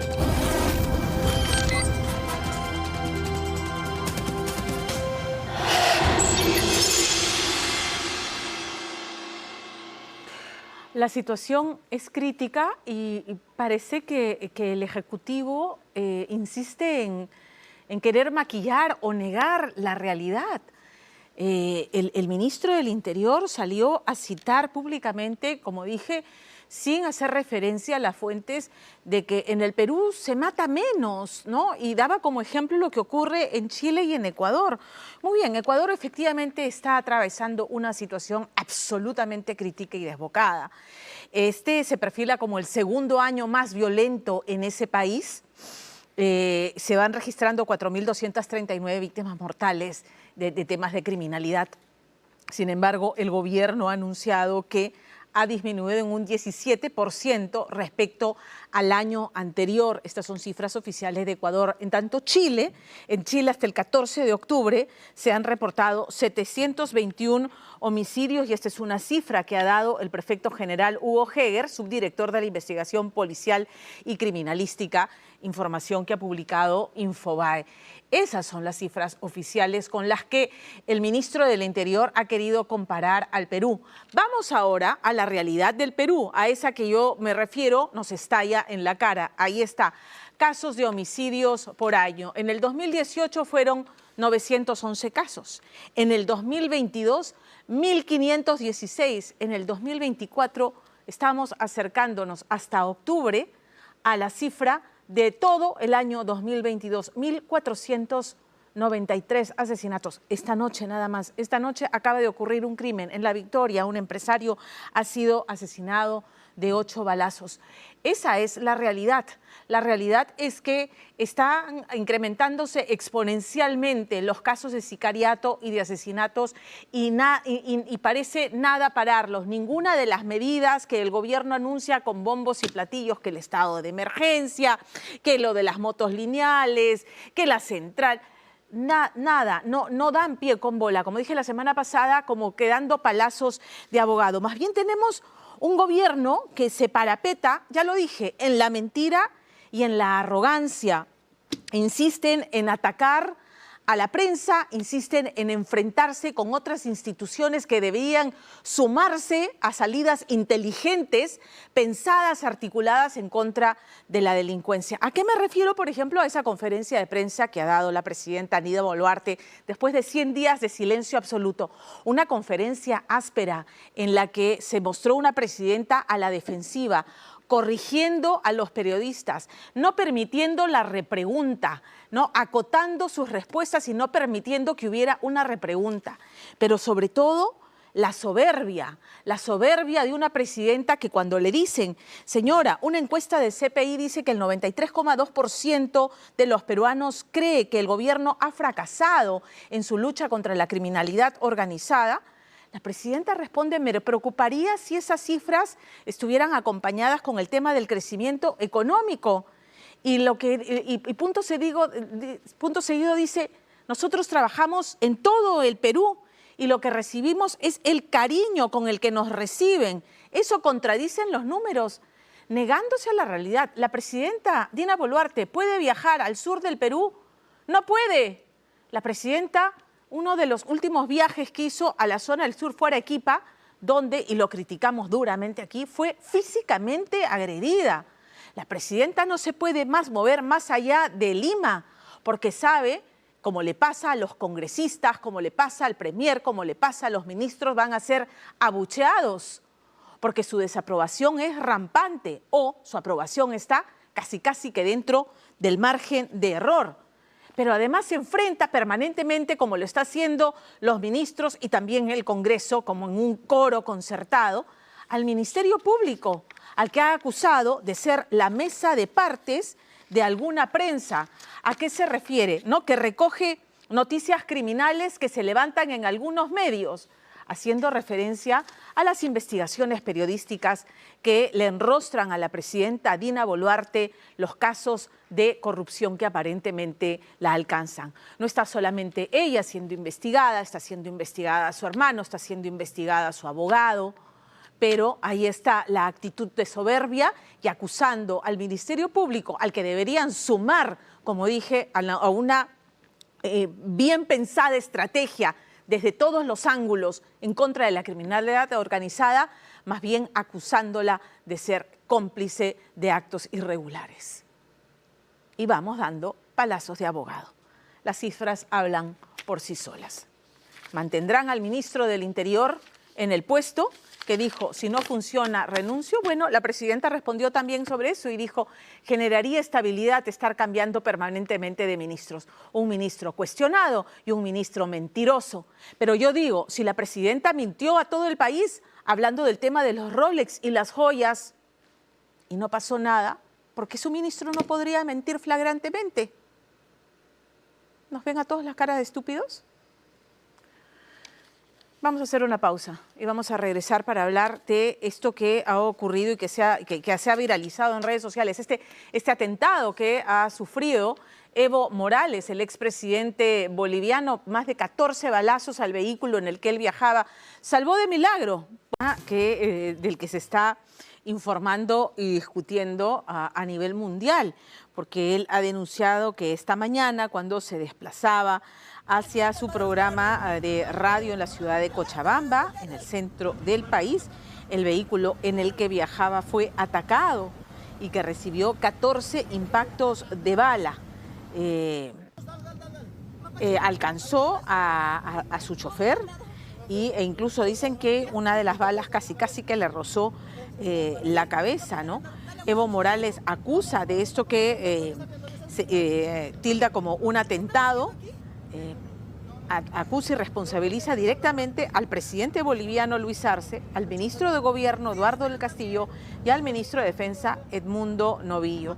En un comunicado del MAS, del partido del Movimiento al Socialismo, informan que los vehículos en los que se trasladaban los responsables del ataque ingresaron en un cuartel militar y que según algunos testigos, sus ocupantes luego se marcharon en un helicóptero. El ejercicio de cualquier práctica violenta, dice el comunicado, en la política debe ser condenada y esclarecida. No es con la búsqueda de muertos que se resuelven los problemas ni con especulaciones tendenciosas. Morales publicó un video en su cuenta de Facebook tomado desde otro automóvil en movimiento que muestran los agujeros de bala en el parabrisas delantero y trasero, y el expresidente está sentado en el asiento del copiloto. Este presunto ataque se produce en medio de crecientes tensiones en Bolivia entre los partidarios de Morales y los del actual presidente Luis Arce, un ex aliado de Morales. Recordemos que Arce fue ministro de Economía de Evo Morales entre el 2006 y el 2019 y ambos son miembros del mismo partido, el Partido Político Socialista MAS, pero han tenido cada vez más enfrentamientos desde el 2021 como parte de una lucha de poder de cara a las elecciones que se producirán el próximo año. Morales fue muy popular en Bolivia hasta que intentó eludir la Constitución buscando una cuarta e inconstitucional reelección. En junio, un intento de golpe de Estado de una parte del ejército ordenado por el general Juan José Zúñiga, en el que un grupo de soldados y vehículos militares intentaron tomar el control de la Plaza Murillo, elevó aún más la fricción política entre ambos líderes, el presidente y el expresidente. Muy bien, esa es la situación. Esta es ahí están las imágenes que se han registrado y que han dado la vuelta al mundo. Un tema que tendrá que investigarse, ¿no? por qué se produce esta escalada con un intento de asesinato aparentemente de Evo Morales en las vísperas, ¿no? en un año preelectoral, porque el próximo año los bolivianos van a las urnas. Así que vamos a seguir informando del tema en nuestros servicios informativos mañana en la señal, por supuesto, en la señal de ATV.